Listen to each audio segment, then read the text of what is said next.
Hello అండి.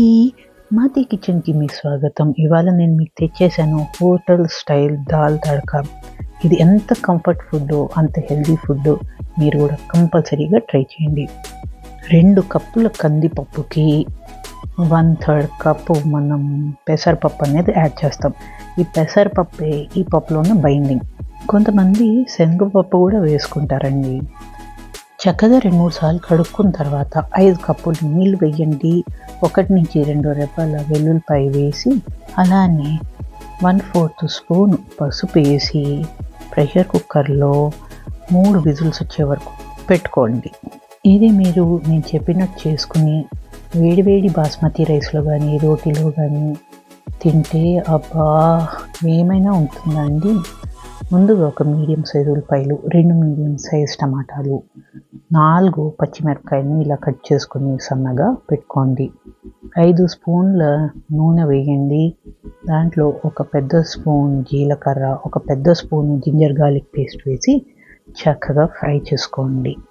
అది అయిపోయిన తర్వాత ఇందాక మనం కట్ చేసుకున్న ఉల్లిపాయలో పచ్చిదనం పోయే వరకు చక్కగా ఫ్రై చేసుకోండి. ఇక్కడే మీరు పచ్చిమిర్చి కూడా యాడ్ చేసుకోవచ్చు. కారం తక్కువ తినేవాళ్ళు జీలకర్రతో పాటే పచ్చిమిర్చిని కూడా ఫస్ట్ ఫ్రై చేసుకుని, దాని తర్వాత జింజర్ గార్లిక్ పేస్ట్, ఉల్లిపాయలు వేసుకుని ఇలా ఫ్రై చేసేసుకోండి. మీరు ఒకటి గమనించాలి, నేను ఇది ధాబా స్టైల్ చేయట్లేదు, అంటే ఎక్కువ మసాలాదార్ చేయట్లేదు, హోటల్ స్టైల్ చేస్తున్నా. అంటే మీరు రోజు కూడా చేసుకునేటట్టుగా చాలా లైట్గా ఉండేటట్టుగా ఉంటుందన్నమాట. ఇప్పుడు చక్కగా కరివేపాకుని వేసేసుకోండి. కరివేపాకుని మాత్రం అస్సలు మిస్ అవ్వకండి. ఇది ఒకలాంటి ఫ్రేగ్రెన్స్ ఇస్తుంది. ఆ టేస్ట్ వేరేగా ఉంటుందబ్బా.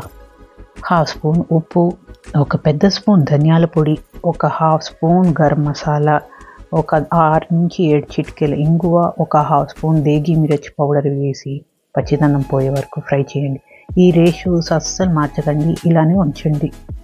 తర్వాత మనం టమాటాలు కూడా వేసేసుకుని ఒకసారి స్టిర్ చేసినట్టుగా చేసి ఒక 2 నిమిషాలు మనం మూత పెడతామన్నమాట. దానివల్ల అది చక్కగా కుక్ అయిపోతుంది. ఇక్కడ మీరు చూసారా, మొత్తం మసాలా అన్నది మనది రెడీగా ఉంది. చక్కగా మసాలా అన్నది ఫ్రై అయిపోగానే ఇందాక చేసుకున్న పప్పు ఇలా వేసేసుకుంటాం అన్నమాట. నీళ్లు కనుక తక్కువ ఉంటే కొంచెం నీళ్ళు అన్నది యాడ్ చేసుకోండి. మీకు తెలుసా, ఫస్ట్ దాల్ తడకా అన్నది చంద్రగుప్త మౌర్య కోటలో చేశారని హిస్టరీ ఉంది. మహాభారతంలో విరాటుని రాజ్యంలో దాక్కొట్టిన భీముడు ఒకసారి 5 రకాల పప్పుల్ని కలిపి పంచమేలన్న దాల్ని చేశాడు. అంత ఇంపార్టెంట్ అండి ఈ పప్పు మన హిస్టరీ ఇంకా మైథాలజీలో. మీరు కూడా ఖచ్చితంగా ట్రై చేయండి. ఇలా చక్కగా కుక్ చేసుకోండి మీడియం ఫ్లేమ్ మీద. ఇప్పుడు కొంచెం గట్టిగా అవగానే నీళ్ళు వేసి ఒక 4 నిమిషాలు మూత పెట్టండి, లో ఫ్లేమ్లోనే ఉంచండి.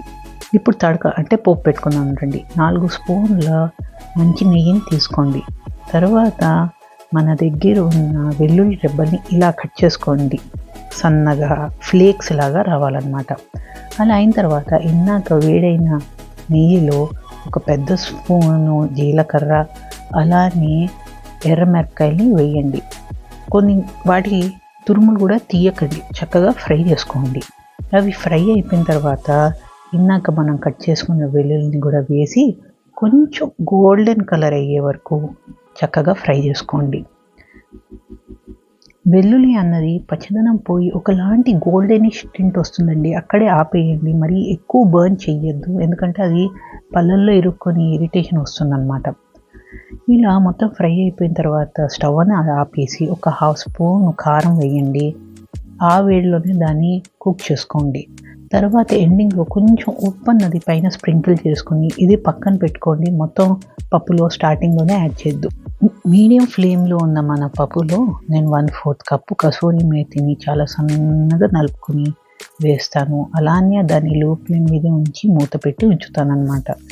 ఎప్పుడెప్పుడైతే నేను సర్వ్ చేయాలో ఇది అప్పుడప్పుడు తీసి చక్కగా వేసి దానిపైన ఇందాక మనం తడకా వేసుకున్నాం కదా, అలా వేస్తానన్నమాట. చక్కగా సర్వింగ్ టైంలో బౌల్లో తీసుకొని ఇందాక మనం చేసుకున్న తడకాని అలా పైన వేసి, అలానే ఆ తడకాలో ఉన్న మిరపకాయని పైన అలా పెడితే ఆ క్రంచ్ అన్నది అమోఘంగా ఉంటుందండి. మీరు కూడా నాకు ఎలా ఉందో చేసుకొని చెప్పండి. ఎంజాయ్.